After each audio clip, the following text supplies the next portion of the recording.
और एक बड़ी खबर, मिडिल ईस्ट में जारी जंग के बीच इजराइल के प्रधानमंत्री बेंजामिन नेतन्याहू को लेकर एक बड़ी अफवाह तेजी से फैल रही थी। दावा किया जा रहा था कि उनकी मौत हो चुकी है, लेकिन अब खुद नेतन्याहू सामने आ गए हैं और उन्होंने इन सभी दावों को सिरे से खारिज कर दिया है। नेतन्याहू ने यह भी कहा है कि इस जंग में अब ईरान की हार तय हो चुकी है।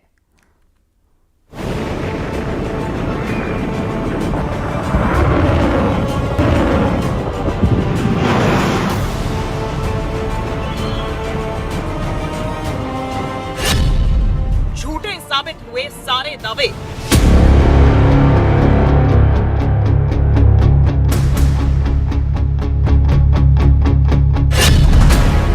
अफवाहों का हुआ अंत, कैमरे के सामने आए Netanyahu. I'm alive and you're all witnesses. मैं जिंदा हूं।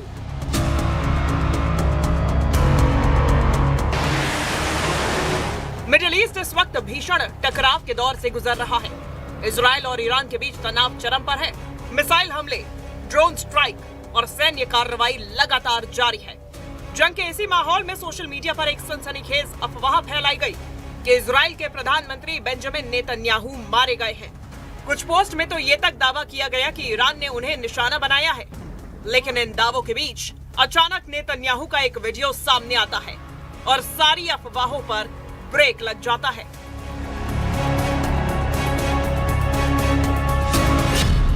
जंग के बीच मौत की खबर, सामने आ गए नेतन्याहू।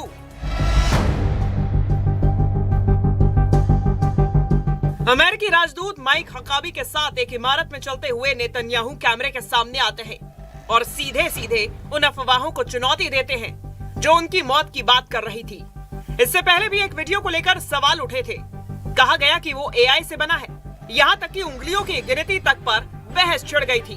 ऐसे में इस नए वीडियो के जरिए नेतन्याहू ने न सिर्फ अपनी मौजूदगी साबित की, बल्कि दुनिया को साफ संदेश दिया कि वो पूरी तरह सुरक्षित हैं और ईरान के खिलाफ जंग में डटे हुए हैं।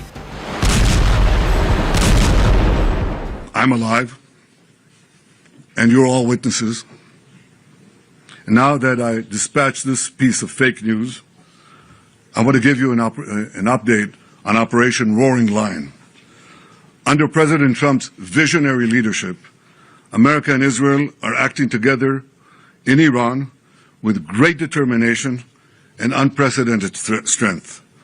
Operation Rising Lion is designed to remove the existential threats posed by the Ayatollah regime, the regime that has waged war against America and Israel and the people of Iran for 47 years. It chants death to America, death to Israel, and it delivers death to its own people. जंग के नतीजे पर Netanyahu का बड़ा दावा।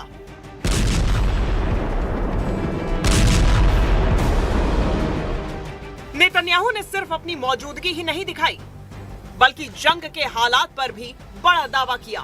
उन्होंने कहा कि इजराइल की कार्रवाई लगातार जारी है और ईरान को भारी नुकसान पहुंचाया जा रहा है। इजराइल का दावा है कि ईरान के मिसाइल लॉन्चर, ड्रोन सिस्टम और सैन्य ठिकानों को लगातार निशाना बनाया जा रहा है और उसकी सैन्य क्षमता तेजी से कमजोर हो रही है।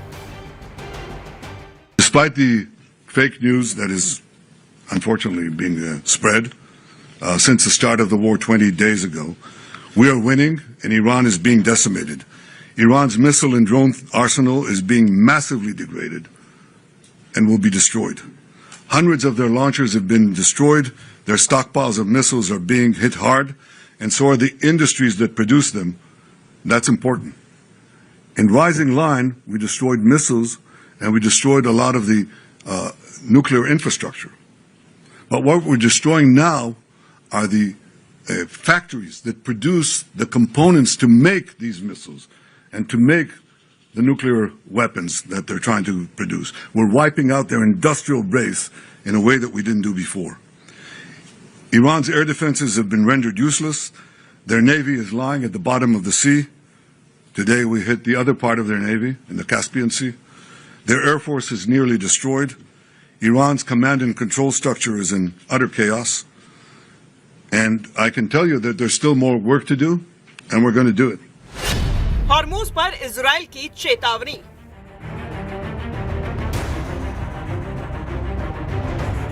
जंग का असर अब सिर्फ इजराइल और ईरान तक सीमित नहीं रहा, बल्कि अंतर्राष्ट्रीय समुद्री रास्तों तक पहुंच गया है। हॉर्मुज स्ट्रेट, जहां से दुनिया का बड़ा तेल व्यापार गुजरता है, अब तनाव का नया केंद्र बन गया है। नेतन्याहू ने आरोप लगाया कि ईरान इस रास्ते को बंद करने की धमकी देकर दुनिया को ब्लैकमेल करना चाहता है, और अगर उसके पास परमाणु हथियार होते तो खतरा और भी बड़ा हो सकता था। The death cult in Iran is trying to blackmail the world by closing a key international maritime route, the Straits of Hormuz. It won't work. Israel is helping in its own way, and intel and other means, the American effort to open the Straits of Hormuz, rather. But I want to ask you to imagine how the Ayatollah regime would be able to blackmail the entire world if they had ballistic missiles with nuclear warheads. Just imagine what they would do. Look at what they're doing now and imagine what they would do if they had ballistic missiles, international range ballistic missiles, and nuclear-tipped warheads. Just imagine what a great threat that would be. So today, Israel and the United States are protecting America, Israel, the entire Middle East, but I venture to say the entire world. Middle east में हालात फिलहाल बेहद नाजुक बने हुए हैं। Israel और Iran के बीच टकराव थमने के कोई भी संकेत नहीं दिखाई दे रहे। आने वाले दिनों में ये जंग और तेज हो सकती है, क्योंकि दोनों पक्ष अपनी सैन्य ताकत और रणनीति को और आक्रामक बना रहे हैं। हॉर्मुज जैसे अहम समुद्री रास्तों पर बढ़ता तनाव पूरी दुनिया की चिंता बढ़ा रहा है। ऐसे में नजर अब इस बात पर है कि क्या कूटनीति इस आग को थाम पाएगी, या फिर संघर्ष अब तक के सबसे बड़े क्षेत्रीय संकट में बदल जाएगा।